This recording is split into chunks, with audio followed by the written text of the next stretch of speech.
Hello बच्चों, welcome back. आपका विवेक sir, आपका बायो टीचर, आपका बायो मेंटर। आज मैं आप लोगों को लास्ट मोमेंट पर कुछ बताने जा रहा हूं, ठीक है? तो देखो विद्यार्थी, कल बिहार बोर्ड का 12th क्लास का एग्जाम शुरू होने जा रहा है और हमारा पहला पेपर क्या है आपको पता है ना? हाँ जी, हमारा पहला पेपर है बायोलॉजी का। हमारा पहला पेपर है बायोलॉजी का। बिहार बोर्ड के बच्चे इन बातों पर विशेष रूप से ध्यान दें, हमें क्या करना है क्या नहीं करना है। रात भर के समय है, ठीक है? यही रात अंतिम, यही रात भारी भारी नहीं बनाना है। हाँ, अंतिम जरूर है बायोलॉजी के बच्चों के लिए।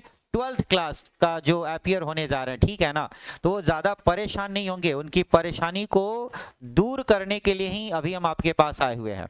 सबसे पहला बात कि मैं एक बात सोचता हूँ और आपको भी सोचना चाहिए एज योर बायो स्टूडेंट कि हेल्थ इज वेल्थ। हेल्थ अच्छा रहता है तो सब कुछ अच्छा है। अब सोचोगे कल बायो का एग्जाम और मैं हेल्थ की बात क्यों कर रहा हूँ? तो भाई आज ऐसा करना है कि हल्का खाना खाना, ठीक है? हल्का खाना खाओ, पूरे रात कंफर्टेबल सो और बड़े आराम से सुबह जाके एग्जाम दो। बहुत आज रात में पढ़ने की जरूरत नहीं है, बस जो पढ़े हो उन्हीं बातों को आंख बंद करो और धीरे धीरे धीरे धीरे रिकॉल करो कि हाँ क्या किए हैं क्या नहीं किए हैं, क्या क्या टॉपिक है। और कोशिश करना क्या है कि आपको छोटे छोटे क्वेश्चंस पे ज्यादा ध्यान देने की जरूरत है। और एक बात और, जैसे कि आपके एग्जाम जो होते हैं ज्यादातर मीडियम रेंज के होते हैं, बहुत इजी तो होता भी नहीं है, थोड़ा इजी है और थोड़ा टफ से भी नीचे, मॉडरेट फॉर्म। मॉडरेट मतलब बीच वाला टाइप क्वेश्चन, मतलब बहुत भारी क्वेश्चन पे आपको ध्यान नहीं देना है, बहुत हल्के क्वेश्चन पे ध्यान नहीं देना है, ठीक है ना? ओवरऑल आपको ध्यान देना है, ठीक है? तो चलो मैं दो चार पॉइंट्स आज आपको बता देता हूं जो आपके कल के एग्जाम के लिए इंपॉर्टेंट होगा। इसको इजी देख लेना है, बहुत टेंशन नहीं लेना है। और हाँ, सबसे पहले, अच्छा चलो पहले वही बात करता हूं। जैसे कि सबसे पहले पॉइंट के अकॉर्डिंग मैं आपको आज बता दूं, मैं आपको बता दूं सबसे बड़े पॉइंट के अकॉर्डिंग। भाई देखो, अक्सर एक बड़ा सा सिंपल सा पॉइंट आता है, बड़ा सिंपल सा पॉइंट आता है, बायोटेक्नोलॉजी। बायोटेक्नोलॉजी है ना? बायोटेक्नोलॉजी क्या होता है, क्या इंपॉर्टेंस है इसका, इस टॉपिक से आप देख लीजिएगा। बायोटेक्नोलॉजी क्या है, कैसे इंपॉर्टेंट है। हिंदी में कहते हैं जैव प्रौद्योगिकी। एकदम आप देख रहे होगे, ये चैप्टर नंबर 11 और 12 से रिलेटेड है। 11 और 12 नंबर चैप्टर, यूनिट नंबर 4, इसको आप देखो बड़े आराम से, ठीक है ना?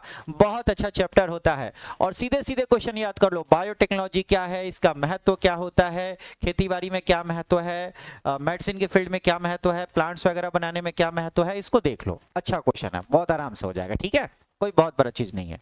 उसके बाद इसको देखने के साथ साथ आप देख लो सीधे, जैसे कि रिप्रोडक्शन से तो सारे बच्चे आराम से क्वेश्चन देखते ही हैं। रिप्रोडक्शन एक आसान चैप्टर होता है, तो हमें लगता है कि उस चैप्टर से ज्यादातर बच्चे क्वेश्चन बड़े आसानी से कर लेते हैं। रिप्रोडक्शन में आप रिप्रोडक्टिव हेल्थ वगैरह जो है ना, रिप्रोडक्टिव हेल्थ से रिलेटेड कुछ क्वेश्चन वगैरह याद कर लो, ठीक है ना? वो क्या कहते हैं, बहुत सारे जो मेथड है पॉपुलेशन को कम करने के लिए, बच्चे को कम जन्म देने के लिए, जैसे आईवीएफ वगैरह को जान लो, जो कि बच्चे को जन्म देने को बढ़ावा देता है। और बच्चे को रोकने के लिए जैसे सर्जिकल मेथड जो होता है, शल्यक्रिया वगैरह विधि, कॉन्डोम वगैरह, बैरियर मेथड, केमिकल मेथड, ये थोड़ा सा देख लेना, ठीक है? एसटीडीज क्या होता है इस चैप्टर में जरूर देख लीजिएगा, एसटीडीज क्या होता है। और एसटीडीज में हो सकता है एड्स वगैरह पर पूछे, इसको आप देख सकते हो, ठीक है ना? एड्स वगैरह पे पूछे, आप इसको कर सकते हो, ठीक है? और आप, अगर आपको देखना है थोड़ा सा ह्यूमन हेल्थ चैप्टर से, है ना, human health, human health chapter से आपको थोड़ा देखना है, तो ह्यूमन हेल्थ में कैंसर देख लेना, कैंसर देख लेना, ठीक है? कैंसर के साथ साथ एड्स देख लेना, एड्स तो यहाँ भी बता दिए हैं, एड्स देख लो, कैंसर देख लो, ठीक है? उसके अलावा आप कुछ बैक्टीरियल डिजीज वगैरह जो है फटाफट देख लो।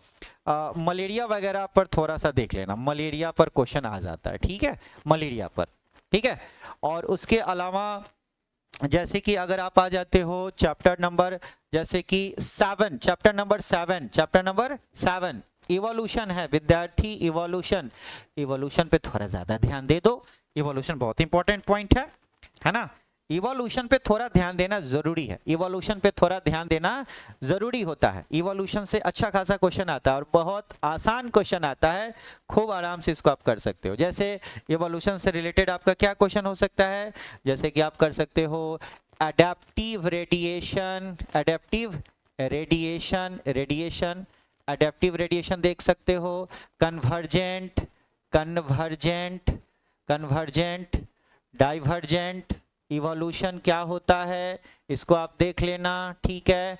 Convergent divergent evolution, homologous analogous organ, homologous analogous organ के बारे में आप देख लो, अच्छा क्वेश्चन आता है, ठीक है। ह्यूमन से इवोल्यूशन रिलेटेड दिया है, आप उसको आप देख लेना, ठीक है ना। उसके अलावा चार्ल्स डार्विन की थ्योरी है, डार्विनिज्म, डार्विनिज्म पे थोड़ा सा फोकस कर लो, ये टॉपिक थोड़ा ठीक से देख लेता होता है। लमार्किज्म, लेमार्किज्म पे थोड़ा सा देख लो, ठीक है। इस क्वेश्चन को आप देख लो, ठीक है। ज्यादा परेशान नहीं होना, हल्का चैप्टर है, बहुत आसान चैप्टर है, बड़े आराम से इसको करो, हल्का चैप्टर है, फटाफट इसको आप कर सकते हो, ठीक है।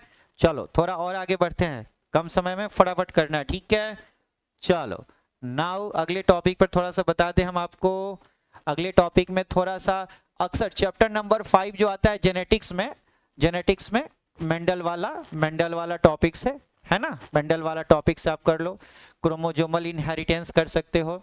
अच्छा उसमें खास करके ना ये क्रोमोजोमल डिजीज है ना, क्रोमोजोमल डिजीज, और आपको क्या कहते हैं, हाँ क्रोमोजोमल डिजीज से आप याद कर सकते हो, क्रोमोजोमल डिजीज वगैरह ठीक से थोड़ा देख लो, क्रोमोजोमल डिजीज वगैरह आप देख लो, ठीक है। क्रोमोजोमल डिजीज वगैरह आप आसानी से देख सकते हो, क्रोमोजोमल डिजीज, इससे क्वेश्चन अक्सर हो ही जाता है, ठीक है। और उसके अलावा आपको याद रखना पड़ेगा जैसे कि इनकम्प्लीट डोमिनेंस, इसको आप देख लो डोमिनेंस पे। इसके साथ ही कंसर्निंग है कोडोमिनेंस देख लो, है ना, ये चीजें देख सकते हो, ठीक है। ब्लड ग्रुप वगैरह से, एबीओ ब्लड ग्रुप से रिलेटेड पॉइंट आता है, क्वेश्चन आता है, आप इसको बड़े आराम से कर सकते हो, ठीक है। ये चैप्टर से आप कर लो, ठीक है। और मैं आपको थोड़ा सा बताऊंगा कि अक्सर बच्चा लोग थोड़ा जो है ना, बच्चा लोग को देखते हैं क्या हम कि जो लास्ट यूनिट है हमारा बायोलॉजी का, जो लास्ट यूनिट है अक्सर जिसको कि हम लोग कहते हैं इकोलॉजी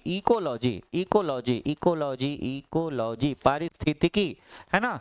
इकोलॉजी पे बच्चा लोग थोड़ा कम ध्यान देता है, तो इकोलॉजी पे थोड़ा ध्यान देना ही चाहिए यार। इतना सिंपल सा क्वेश्चन पूछता है, आसान यूनिट होता है, 4 चैप्टर्स है ना इसमें, 13, 14, 15, 16, बहुत आसान होता है, आप इसको आराम से कर सकते हो, ठीक है ना। 14 नंबर चैप्टर तो आपका ऐसे ही हो जाता है ना। 14 नंबर चैप्टर में क्या होता है आपके साथ, आप 14 नंबर में इकोसिस्टम वगैरह पढ़ते हो, है ना। इकोसिस्टम क्या है कि प्लांट्स का, एनिमल का, लिविंग का यानी नॉन लिविंग के साथ क्या इंटरेक्शन है, क्या संबंध है, इससे कंसर्निंग बातों पे हम लोग चर्चा करते हैं। तो बहुत आसान चीज है यार, इसको आप कर सकते हो। 16 नंबर में तो पॉल्यूशन बहुत ज्यादा दिया है, और साथ साथ एक चार्ट बहुत इंपॉर्टेंट है, जैसे कि ओजोन लेयर के बारे में आपको पढ़ना है, ओजोन लेयर, है ना, ग्रीन हाउस इफेक्ट, ये तो आसान चीज है यार, इसको बड़े आराम से आप लोग कर सकते हो। Ozone layer, green house effect, है ना, ग्रीन हाउस इफेक्ट वगैरह आराम से करो ना, हो जाता है। और 15 नंबर चैप्टर से तो छोटा छोटा क्वेश्चन पूछता है कि भाई चिड़ियाघर कितने हैं, सेंचुरीज कितने हैं, नेशनल पार्क कितने हैं, कौन कौन सा नेशनल पार्क है, कौन कितने टाइगर रिजर्व हैं, है ना। अपना वाल्मीकि नगर टाइगर रिजर्व काफ़ी चर्चा में रहता है अक्सर, ऐसे ऐसे क्वेश्चन इसमें आते हैं। कौन कौन से ऑर्गेनिज्म एक्सटिंक्ट होने वाले हैं, हो चुके हैं, कुछ आंकड़ा पर आधारित क्वेश्चन होता है।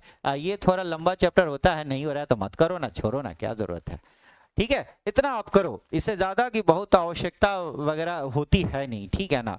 तो बहुत परेशान हो के नहीं, बाकी तो उसके अलावा अगर आप और भी अगर देखना चाहो, वैसे तो टाइम अब कम है, लेकिन सब देख ही चुके होगे, लेकिन फिर भी तो 2-4 इंपॉर्टेंट क्वेश्चन एग्जाम में क्या कर लो ना, क्या कर लो कि अगर अभी मन कर रहा है कुछ पढ़ने का, नहीं मन कर रहा है तो छोड़ दो, है ना।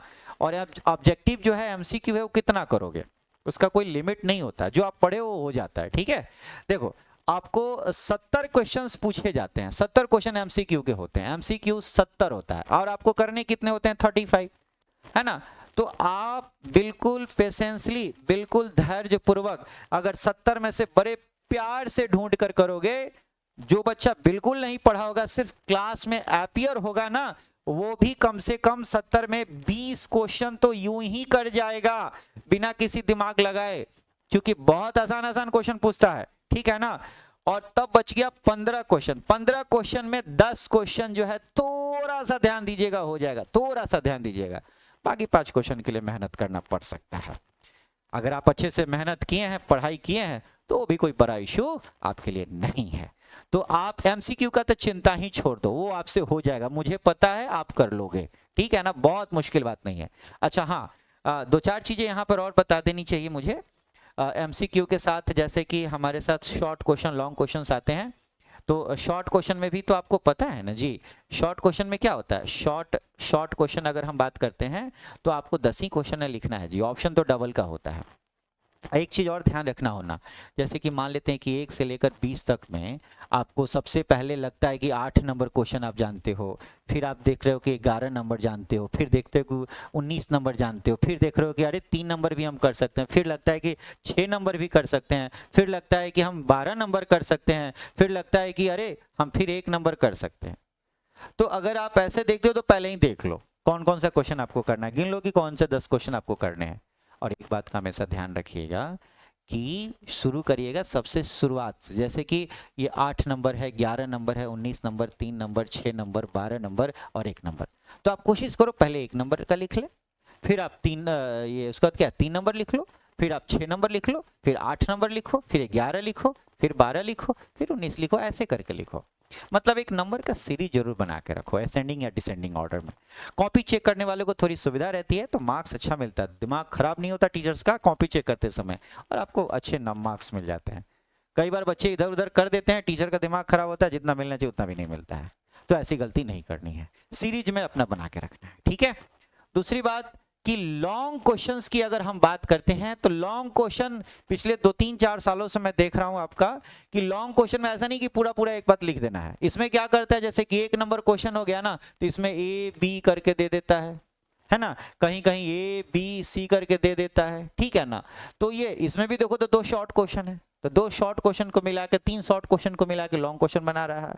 तो अगर शॉर्ट क्वेश्चन पे ज्यादा आप ध्यान देते हो तो आपका बड़े आसानी से हो जाता है, ठीक है ना। तो ये चीजें हैं आप बड़े आराम से कर सकते हो, तो इसलिए ध्यान देना है। कई बार क्या होगा विद्यार्थी कि जैसे कि एक क्वेश्चन का ए आता है, दूसरे क्वेश्चन का बी आता है, तो ये आधा आधा ही हुआ। ढूंढना है आपको कि एक सेट, एक क्वेश्चन का एक सेट, एक क्वेश्चन का एक सेट आप कर सको। 3 ही क्वेश्चन करना है ना टोटल ले देकर, तो आप कर सकते हो बड़े आराम से, ठीक है। क्वेश्चन को छोड़ना नहीं है, ये बात बिल्कुल याद रखना है। क्वेश्चन छोड़ना नहीं है, एमसीक्यू नहीं छोड़ना, शॉर्ट नहीं छोड़ना, लॉन्ग नहीं छोड़ना, कोई क्वेश्चन छोड़ना नहीं है। सारे क्वेश्चन को आप बड़े अच्छे से करिए, ठीक है ना, छोड़िए नहीं। कौन सा नेगेटिव मार्किंग होता है, और कोशिश कीजिएगा हैंडराइटिंग बनाकर लिखें। और जो शुद्ध रूप से हिंदी मीडियम के स्टूडेंट हैं वो कोशिश करेंगे अगर जो वर्ड हिंदी में आता है, जो वर्ड इंग्लिश में आता है, वो मिला जुला कर लिखिए, है ना, मिला जुला कर लिखिए, ठीक है। जैसे कि हम लिख सकते हैं कि जैसे आपको लिखना हो कि ऑर्गेनिज्म, ऑर्गेनिज्म ऐसे मत लिखो, छोड़ रहा हो, ऐसे लिखो जैसे कि एनिमल